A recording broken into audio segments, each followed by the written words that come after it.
네, 역사적인 북미 정상회담이 사흘 앞으로 다가온 가운데 트럼프 대통령이 종전 선언 합의에 서명할 수 있다고 밝혔습니다.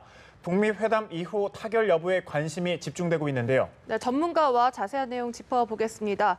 임성준 전 청와대 외교안보 수석 나오셨습니다. 어서 오세요. 어서 오십시오. 안녕하세요. 저희가 앞서 이제 싱가포르 현지 연결해서 그 분위기 살펴봤는데 아무래도 두 정상이 이제 곧 도착한다고 하니까 경비도 좀 삼엄해지고 그런 분위기를 볼 수 있었습니다.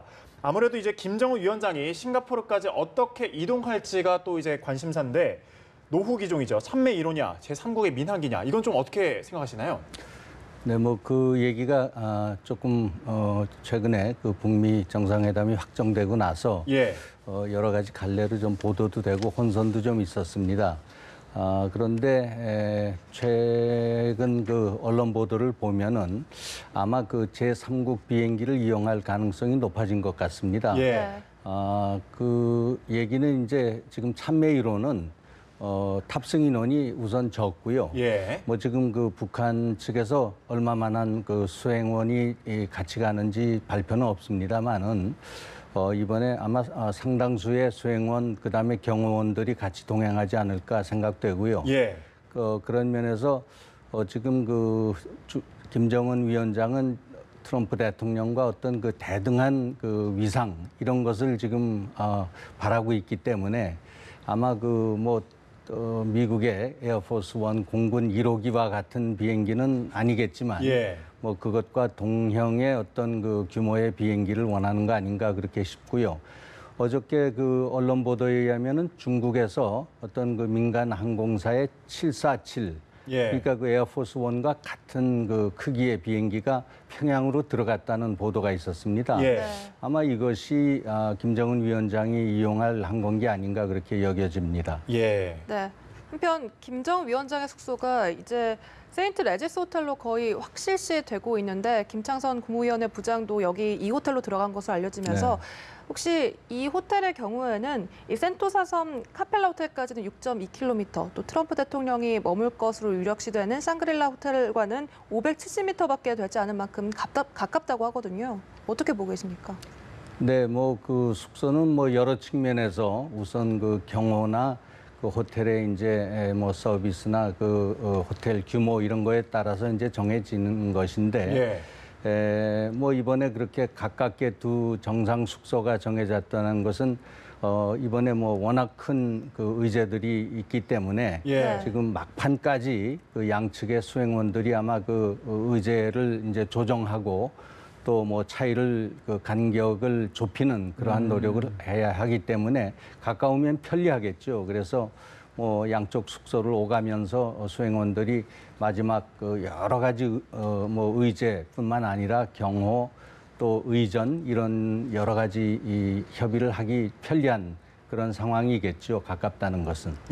그렇군요. 트럼프 대통령이 북미 정상회담에서 이 종전 선언을 합의할 수도 있다 이런 걸 좀 시사를 했거든요. 그리고 동시에 국교 정상화 추진 의사도 밝혔는데 선 비핵화 후 국교 정상화 이 로드맵을 공식화한 거 아니냐 뭐 이런 해석도 있습니다. 어떤 의미로 생각하십니까? 네, 일단 뭐 이번에 제일 중요한 의제는 북한이 어떻게 비핵화하느냐, 핵폐기를 뭐 CBID로 하느냐 이런 것과 그다음에 여기에 대해서 미국이 어떤 그 이제 뭐 안전 보장, 이 체제 보장이라고 하지만은 보통 이것은 security assurance나 그 security guarantee, 그러니까 북한의 안보를 이제 그 보장해주는 그런 조치를 하는 것인데 여러 가지 그 로드맵이 이제는 완성이 된 것 같습니다.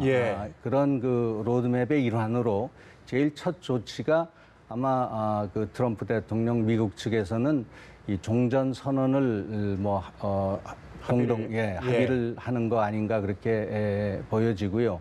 이것을 뭐 서면으로 해서 서명을 하느냐 또 두 분이 뭐 기자 발표를 통해서 공동 선언을 하느냐 이런 형식적인 문제는 남아 있을 것 같습니다. 네. 이런 가운데 이 폼페이오 미국 국무장관의 발언도 조금 살펴봐야 할 것 같은데 이 북미 정상회담에서 비핵화 시간표가 논의될 것이다. 또 CVID 원칙에 김정은 위원장의 결단만 남아있다라고 밝히면서 이제 조금 더 북한을 압박하고 있는 모양새거든요. 어떻게 분석하고 계십니까? 네, 그런 측면이 있죠. 아직 그 CVID에 북한이 완전히 합의했다는 그런 지금까지 얘기는 들리지 않았고, 그다음에 이제 시간표는 이번 그 정상회담에서 끌어내야 할 그 가장 큰 목표입니다. 예. 과거의 시간표 때문에 그 미북 간의 핵폐기 합의들이 무너지고 이제 지금까지 이렇게 왔는데, 이번에 하여튼 그 미북 정상회담에서 꼭 합의해야 할 부분이 언제까지 북한이 핵폐기하느냐, 또 CVID 형식으로 하느냐 이제 이 문제일 텐데, 폼페이오 지금 장관의 그 기자회견 내용을 보면은 다분히 저는 그 미국 내에 아직도 미북 정상회담 결과에 대한 회의론이 많이 있습니다. 전문가들 사이에도 있고 또 야당인 민주당에도 있고 또 뭐 뉴욕 타임즈를 비롯한 미 언론 등도 상당히 트럼프 대통령이 이 CVID 과연 끌어낼 수 있겠느냐 이런 회의론에 대해서 맞받아치는 그런 그 언급으로도 보여집니다. 그래서 우리는 종국적으로는 CVID 이거를 이끌어낸다. 뭐 이런 뜻으로 한 발언으로 볼 수 있죠. 예, 트럼프 대통령이 그래서 이제 북미 정상회담을 앞두고 평생을 좀 준비를 해왔다. 그 북한과 이란 문제에 실패한 미국 야당의 조언은 필요가 없다. 이런 의미를 또 밝혔는데 아무래도 좀 정치적인 부분을 좀 의식한 발언일까요? 네, 다분히 좀 그렇다고 보여지고요. 아까도 말씀드렸듯이 지금 민주당에서는 지금 북한에 끌려가서는 이번에 안 된다 하면서 일부 상원의원들이 백악관에 공개 서한을 보냈습니다. 이렇듯이 지금 많이 이제 관여를 하는 모습인데, 이거는 이제 나한테 맡겨놔라. 과거에 민주당 정부 해내지 못했지 않았느냐, 이런 그 정치적인 좀 공방이 오가는 듯 하고요. 그런 측면에서 이제 트럼프 대통령이 강하게 내가 이거는 이번에 단순히 며칠 준비한 것이 아니라 일생을 두고 준비를 해왔다. 그런 뜻을 공개적으로 밝힌 거라고 보죠. 네. 한편 트럼프 대통령이 이제 북미 정상회담에서 종전선언을 할 수도 있다라고 직접적으로 밝혔는데, 이번 이런 언급에서 청와대는 조금 신중한 반응을 보였거든요. 사실 우리 청와대가 추진한 남북미 3자 회담에서의 종전선언이 아니어서 조금은 우리 운전자론에 조금 타격을 입지 않을까라는 우려도 나오고 있는데 어떻게 보고 계십니까? 네, 이 종전선언 문제는 그동안에 여러 차례 언급이 되면서 약간 혼선도 있었습니다. 과연 이게 어떤 형식으로 어느 시기에 이것을 할 것이냐. 얼마 전까지만 해도 문재인 대통령의 싱가포르 방문 가능성, 그래서 남북미 3자 종전선언 가능성 등이 많이 보도가 됐고 했는데, 이것은 한 번도 미국 측에서 확인한 바는 없었습니다. 지금 그 미국 측에서 지금 생각하는 어떤 그런 것이 언론에 보도된 걸 보면은 이번 회담은 어디까지나 북미 정상회담이다. 양자. 미국과 북한이 하는 정상회담이다. 그래서 그런 틀 안에서 모든 그 합의도 나와야 하기 때문에 이 종전선언도 미국과 북한 사이에 일단 하는 것 아니냐 하는 것이 이제 엿보여집니다. 그러나 이 종전선언의 형식은 다분히 정치적이기 때문에 꼭 남북미 3자가 해야 된다든가, 또 과거에 중국이 참전을 했기 때문에 중국까지 포함해서 4자가 해야 된다든가 여러 가지 의견이 있는데, 저는 이것은 단계적으로 할 수도 있다고 보여집니다. 우선 북한도 그간에 한국 전쟁을 조미 전쟁이라고 했습니다. 이것은 이 남한과 하는 전쟁이 아니라 북한과 미국이 하는 전쟁이다. 우리도 유엔군의 그 틀 안에서 들어가서 이제 전쟁을 수행을 해서 우리가 당사자임에는 분명하지만은, 이번에 우선 그 미 측에서 나오는 어떤 그 기류는 일단 그 북한과 미국 사이에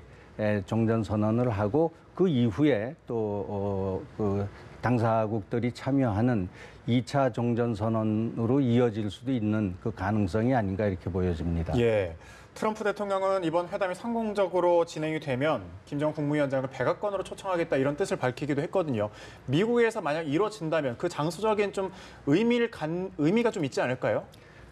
뭐 큰 의미가 있다고 보여집니다. 우선 지금 그때까지 뭐 그 미북 간의 공식 관계, 소위 수교가 이루어질런지 어떨런지는 아직 모르겠습니다만은 네. 그것 여부를 떠나서 북한의 지도자가 백악관에 방문을 해서 미국과 공식적인 그러한 그 정상회담을 다시 갖는다는 것 자체는 미국과 북한 간의 여러 가지 적대 관계가 해소가 되고 또 북한이 국제사회에 그 편입되는 그런 모든 것을 상징하기 때문에 대단히 중요하다고 보고요. 뭐 이것에 이어서 이렇게 되면은 김정은 위원장은 아마 지난번 친서에도 밝혔다고 보여지는데 트럼프 대통령을 평양으로 초대하는 뭐 이런 상호 방문 이런 계기들이 만들어질 텐데 이 모든 것이 이번 그 6월 12일 미북 정상회담의 그 결과의 여하에 따라서 저는 모든 것이 진행되지 않을까 그렇게 보여집니다. 네. 이런 가운데 북미 회담에 참석할 미국 수행원들의 명단도 공개가 됐습니다. 마이크 폼페이오 국무장관 그리고 존 볼턴 국가안보보좌관, 그 외에도 존 켈리 실장 등이 이렇게 이름을 올렸는데 북한 측에서는 또 어떤 인사들이 명단에 오를까요? 네, 뭐 그동안에 지금 그 미북 간의 그 실무 협상에 참여했던 그런 인물들이 우선 같이 동행할 것으로 예상이 됩니다. 우선 제일 그 실무 협상 실무 조정의 제일 책임자는 김영철 부위원장 또 당 그 통전부장을 겸임하고 있는데 이분이 아마 관여할 것이고 그다음에 이 모든 그 정상회담의 준비 과정이나 이 총괄하는 거는 김여정 부부장이죠. 그분이 아마 같이 올 것 같고 그다음에 그 외무성에서 이제 실무 이런 그 의제 협상에 쭉 관여했던 김교관 제1부상이 있고 그다음에 이제 그 최선희 부상이 또 있고요. 그다음에 그 밑에 이제 국장급으로 최강일 그 국장이라는 분이 있습니다. 아마 이분들이 그 실무적으로 의제관에서 보좌할 뜻으로 보여지고요. 그다음에 뭐 대규모 그 김창선 그런 분들이 이제 의전이나 또 경호 쪽에 많은 인력이 투입될 것 같습니다. 그렇다면 트럼프 대통령과 김정은 위원장 옆자리에는 누가 앉게 될까요? 뭐 지난번 그 백악관에서 이렇게 김영철 부장이 방문했을 때 앉았던 그런 하나의 그 방식으로 폼페이오 그 국무장관과 이 김영철 선전부장, 통전부장이 아마 최측근에서 보좌할 것으로 보여집니다. 최근에 그 존 볼턴 국가안보 보좌관도 포함이 되지 않았습니까? 어떻게 좀 네, 그동안에 이 존 볼턴 국가안보보좌관에 관해서 뭐 여러 가지 언론에서 보도가 많았고요. 뭐 이번 협상에서 배제됐느니 아예 뭐 싱가포르까지도 못 갈 거니 뭐 이런 얘기들이 나왔는데 그거는 다 언론의 저는 추측 보도라고 생각을 했습니다. 지금 존 볼턴 보좌관 아마 중요한 그 일을 다 하고 있을 거라고 보여지고 다만 그가 이제 그 리비아식 방식이라든가 또 여러 가지 북한을 자극하는 발언을 했기 때문에 가급적 그 협상 과정에서 이를 그르치지 않기 위해서는 뒤에서 일을 해라. 아마 이런 명령을 트럼프 대통령으로 받았을 것 같이 보여지고요. 이번에 그래서 트럼프 대통령 싱가포르 그 정상회담에는 아마 주역으로 큰 일을 다 할 것입니다. 네, 존 볼턴 보좌관이 주역으로 중요한 일을 할 것이다라고 분석을 해주셨고 한편 이런 가운데 북한 김정은 국무위원장과 친분이 있는 프로 농구 선수죠. 이 데니스 로드먼이 북미 정상회담 중에 이제 싱가포르를 방문할 것으로 알려졌는데 트럼프 대통령이 일단 로드먼이 초대받지는 않았다라고 밝혔지만 이 북미 정상이 로드먼을 이렇게 만날 가능성은 어떻게 보고 계십니까? 전 잘 모르겠습니다만은 김정은 위원장이 아주 좋아하는 분 같아요. 그래서 뭐 숙소에서 같이 뭐 차 한잔 할 수도 있을 것 같고요. 그러나 정상회담 자체는 아마 끼어들기는 어렵지 않을까 이렇게 보여집니다. 알겠습니다. 여기까지 들어보도록 하겠습니다. 임성준 전 청와대 외교안보수석과 함께 관련된 이야기 나눠봤습니다. 고맙습니다. 네, 수고하셨습니다.